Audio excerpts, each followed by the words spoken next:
Hello and thanks for joining me for this edition of Tok Piksa, all the way from beautiful Manus Province. The province has come under the media spotlight in recent weeks, especially with the reopening of the processing center at the Lombrum Naval Base, and more recently with the arrival of 19 asylum seekers. We start off tonight's program with a status check on Manos Province.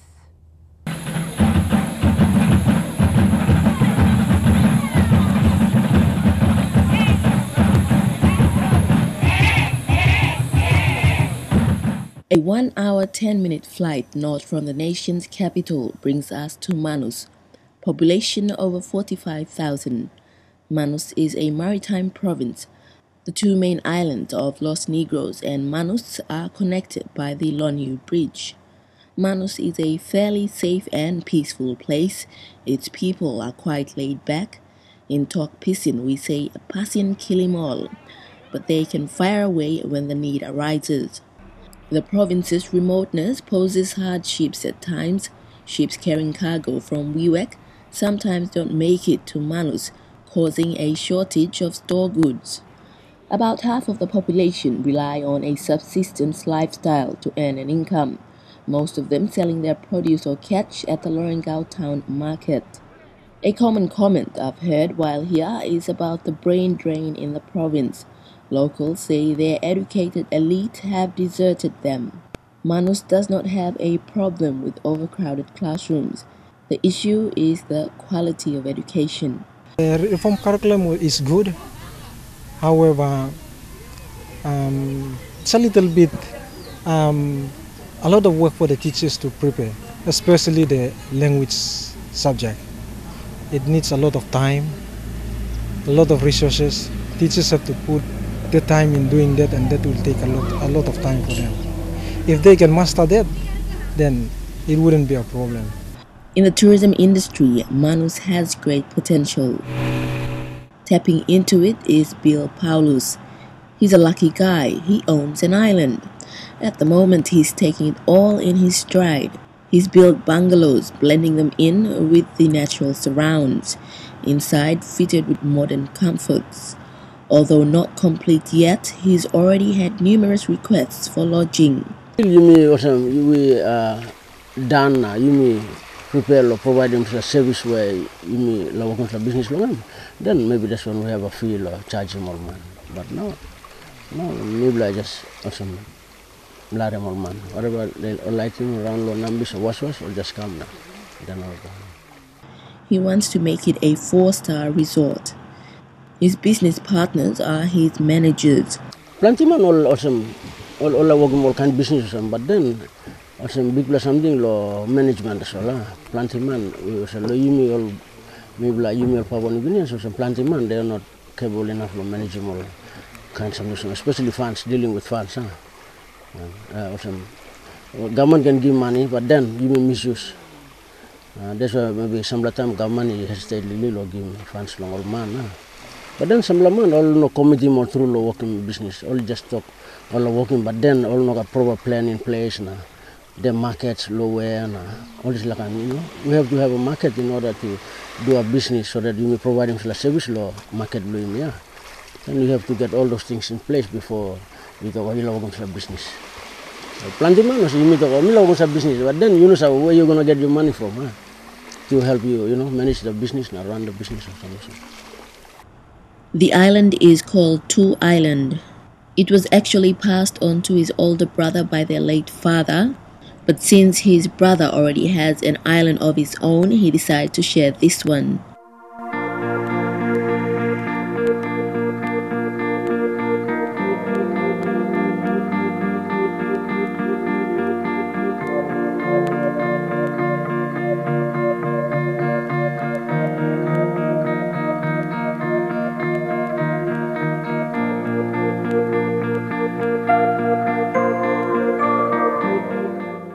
Back on the mainland.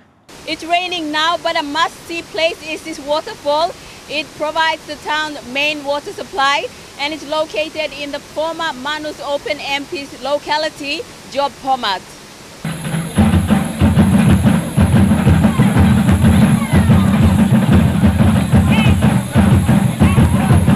Getting the population of Manus in tune with the tourism industry is part of the big picture for Governor Charlie Benjamin. I'm a B-73 come now all any gini to call some behind on considering my international flights. Then me like him by online outside the Kamlo Papua New Guinea Kamlo Manus all some provinces play me way peaceful. So all look sabe to Papua New Guinea too. You know all same image where you make out so. Display one the potential we're meeting Manus na me walk long and inside lo display too supposed to be in Golopris you look him all boats is stuff, all fishing boats. Manus now we come up Pespla province where like going to Paseni inside law province play me so me have must also national government you right in Minister of 5 million so that by me black go inside law walk peace you yet you blown Bougainville Solwara blo Manus Solwara blo New Island na Bougainville M2 na pull up long so that's the me hope that inside all these projects na inside all these infrastructures will by come in some like and helping me come in by helping Manus lo go into economic activities. The arrival of the Boeing 737 earlier this month signified bigger developments to come. Manus became the first province outside of Port Moresby to have the aircraft land. Islam, we like to thank you through long in New Guinea. Lo bring him this opportunity come lo mi blanc. No people lo mi blanc. Na mi like him all people lo mi blanc too much look sabe some help him by come lo this lo rote. Now you me look out him more this service. You me look out him, you me foster him. Road peace lo mi go Moresby now stop. So si mi go hook him peace bay stop close to ya. Ini din ta som la poklip lo running pallet come lo here na go inside na go Moresby now. Stay tuned after the break, the socio-economic impact of the Asylum Processing Center.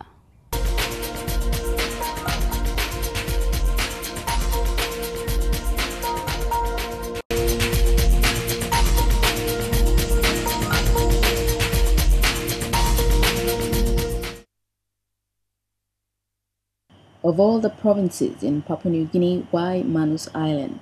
Why not somewhere in the Milne Bay province, East Sepik, or somewhere in the Highlands? It's a strategic move by Australia. The asylum seeker issue is just the tip of the iceberg. It's more about having control of a military base that proved important during World War II. Australia is more interested in protecting its own national interests. But for most Manusians, the reopening of the processing center is good news.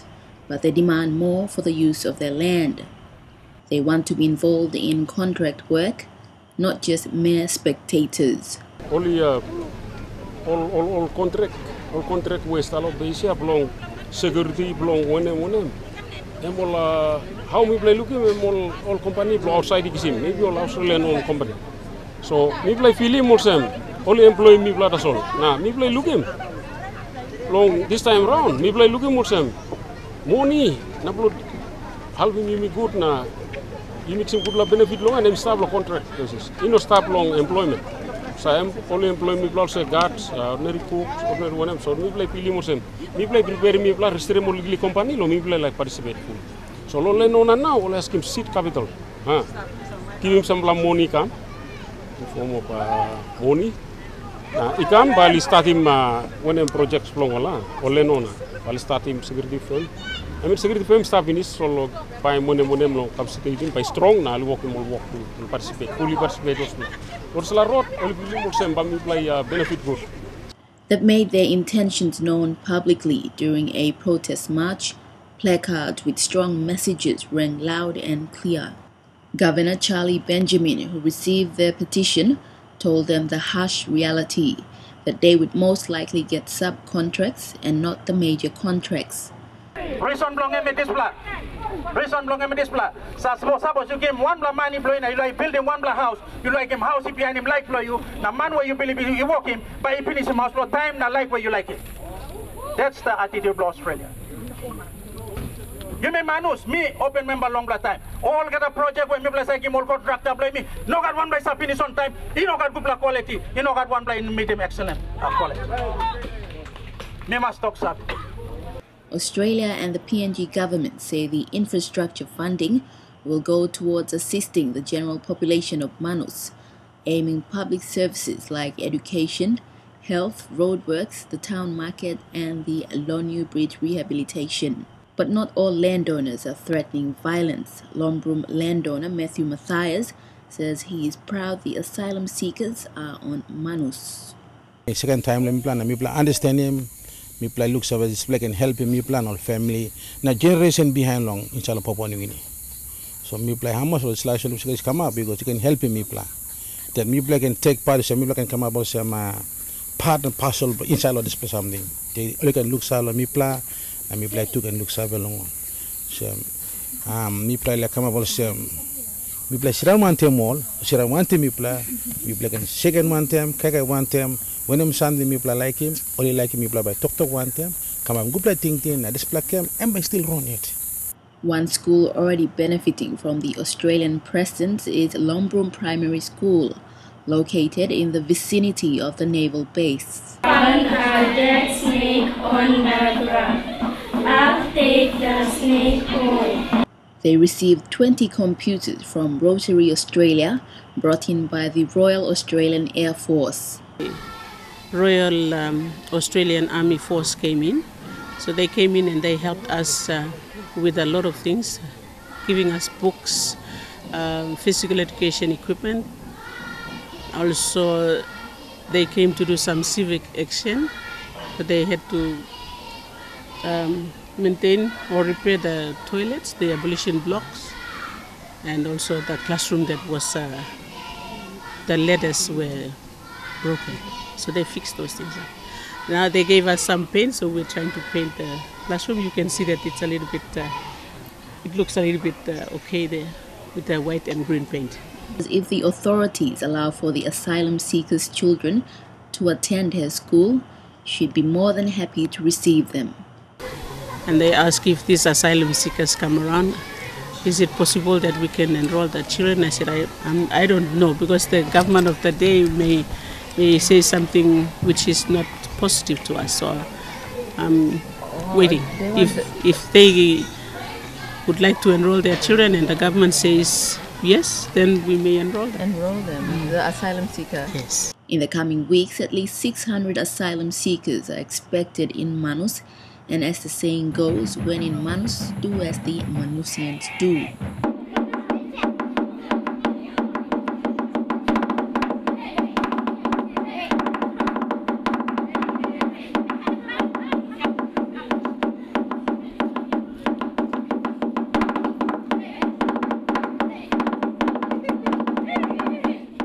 Then they'll be just fine.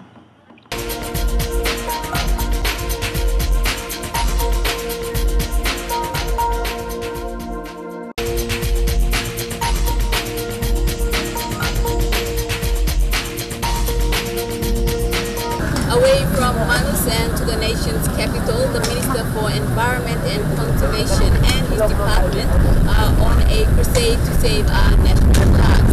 They made this assessment recently. The Virar National Park is located in the Sogeri Plateau of the Central Province, about 45 minutes drive out of the nation's capital. It's a place of natural beauty, rich in biodiversity. It's an environmentalist dream where many researchers pass through to enrich their knowledge. But over the years, visitor numbers have dropped, mainly because most of the facilities have decayed due to a lack of maintenance. Minister for Environment and Conservation, John Pundari, visited the park and was embarrassed by the condition of the national park. He couldn't believe a national park in the precinct of the capital city was in such a state. It's an embarrassing sight. It's a national disgrace. I just don't know. As Minister for Environment and Conservation, I just don't feel right. It is indeed an embarrassing sight. That I am challenged to doing something about it. The Department of Environment manages 4 acts: the Conservation Act, Fauna Act, Environmental 2000 Act, and the National Parks Act. Annually, it's allocated a budget of 5 million kina, a figure the acting secretary, Ganta Joku, says is hardly enough. The funding support over so many years. The department's budget is around, for a recurrent, is around 10 million. Half of that is for salary and wages, and the other half is for goods and services. And 5 million, Minister, is not enough for us to worry about the two important functions the department is responsible for: environmental regulation and biodiversity protection. So 5 million kina is really not enough. So I think our strategy for biodiversity conservation needs to change now. And I think you've come in now. You are showing great political leadership in some of the issues that we've been thinking about. Recently, mainly to do with how well we can sustainably finance protected areas. If people come and use the Crystal Rapids, yes, they pay a fee, and that gives income, extra income to the communities and the Koyari tribes that actually gave this land away for prosperity to the state. And then along the road where the communities are living too, also the park provides a conduit for them to get into some kind of community income generating avenue as well. So it's not only conservation of biodiversity up here at the park and for research and education, but also for the community sustainability. And once I feel, Minister, and I feel that once we take ownership and when the government puts an effort into the place like here, the communities will feel that at last they are going to participate in the development prospects and opportunities generated from the rehabilitation of this park as well. So you will find, Minister, that ecologists, biologists, environmental scientists that have been graduated from the University of PNG over the last 30 years have had their education here. The minister has instructed his department to come up with a modernized way of sustaining the national park, one that involves partnership with the private sector. A visiting scientist once called the park one of the most valuable resources for PNG. And that's been Tok Piksa for this week. Hope you found the program insightful. Until the same time next week, I'm Meredith Kusa. Good night.